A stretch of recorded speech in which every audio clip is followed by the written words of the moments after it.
Man's search for this glittering metal has been filled with endless drama. Violence and bloodshed, war and intrigue have been man's constant companions in the quest. Let us turn back a couple of centuries to the days of Louis XVI. France is bankrupt. Gold and only gold can save the tottering throne. Marie Antoinette and Cardinal Roahn pay...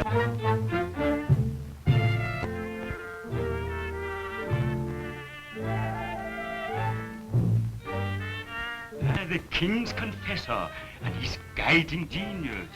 I'm honored.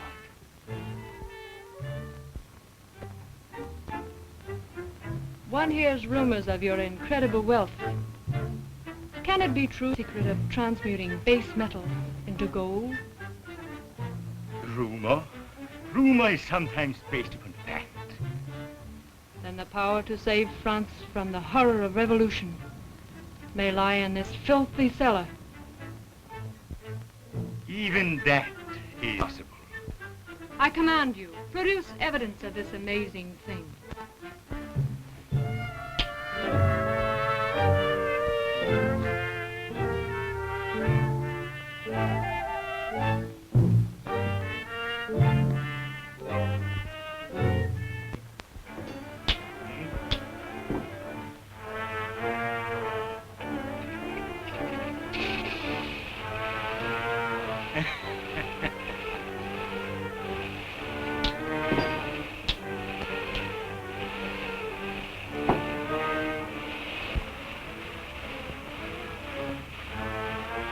Base metal.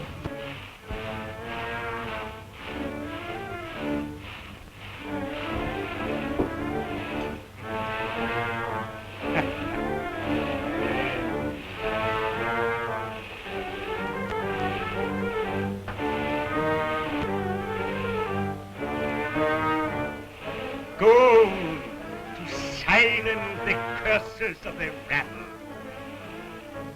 Gold to feed their hungry mouths. Gold to save the king. He would grant high favor for such secret, would he not? A king's reward, I guarantee it. But first, the proof. Quite so.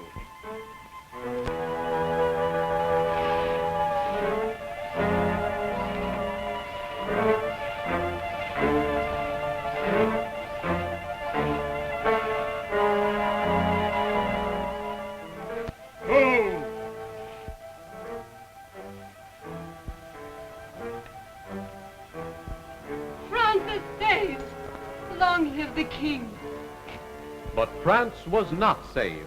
Cagliostro was a fraud. Men turned again to the earth in their search for gold. Nearly a century later, in the New World, in the telegraph office, New Orleans, December 3rd, 1848. Your julep is ready, Master Henry. So am I. Is this the telegraph office? Yes, sir. But it's temporarily closed, sir. Listen, mister, I've been 4 months on my way from California to New Orleans. I'm due in Washington on the 5th. I've got a message from Governor Mason to the president. Must be powerful important. Important? Why, man, it'll make history. This is the message that'll get California admitted to the Union. It's gold. Why, this is nothing. With my own eyes, I've seen nuggets as big as goose eggs. Goose eggs? Did you say goose eggs, sir? Yes, goose eggs.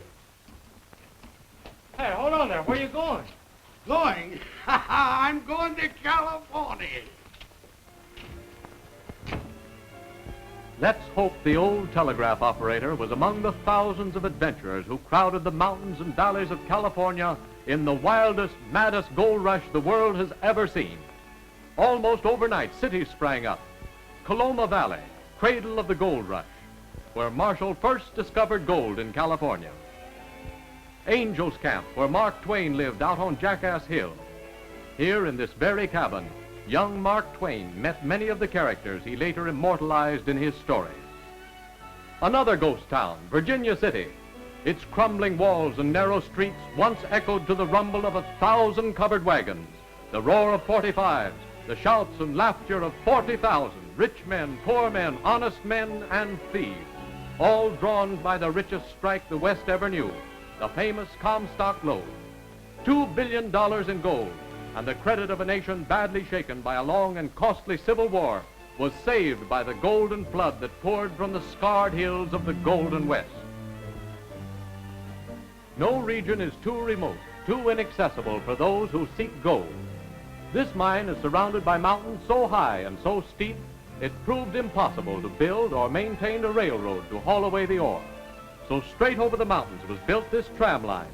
An endless cable, 18 miles in length, carries the buckets.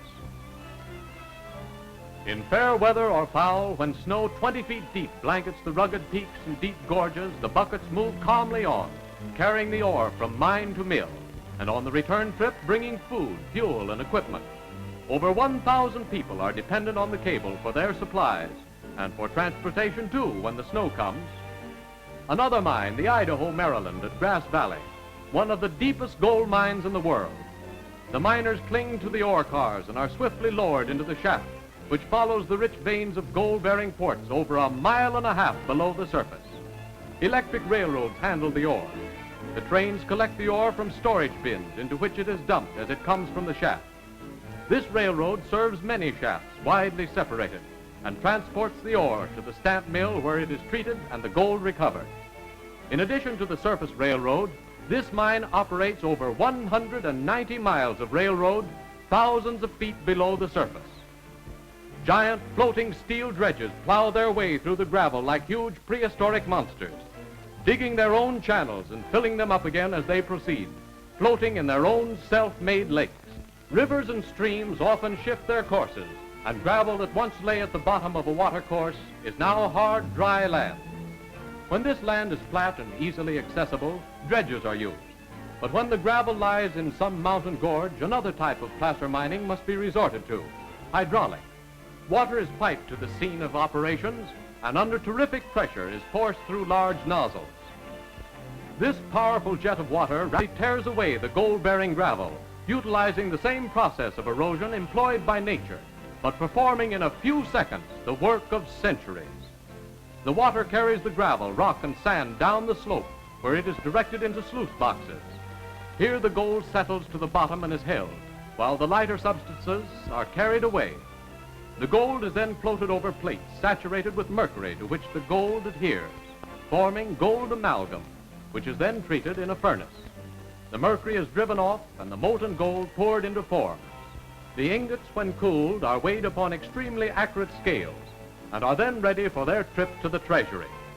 These are gold bricks, real ones. Our request for samples met with refusal, polite, oh, but firm. These bricks weigh over 500 ounces and are worth nearly $20,000. Mining is done on a big scale today, but the spirit of the 49ers lives on. Along the creeks, men still sift the sand with primitive tools, searching out the tiny grains of metal, dreaming of the day when they shall make the strike that will mean wealth and luxury, the glamorous, never-ending quest of the ages.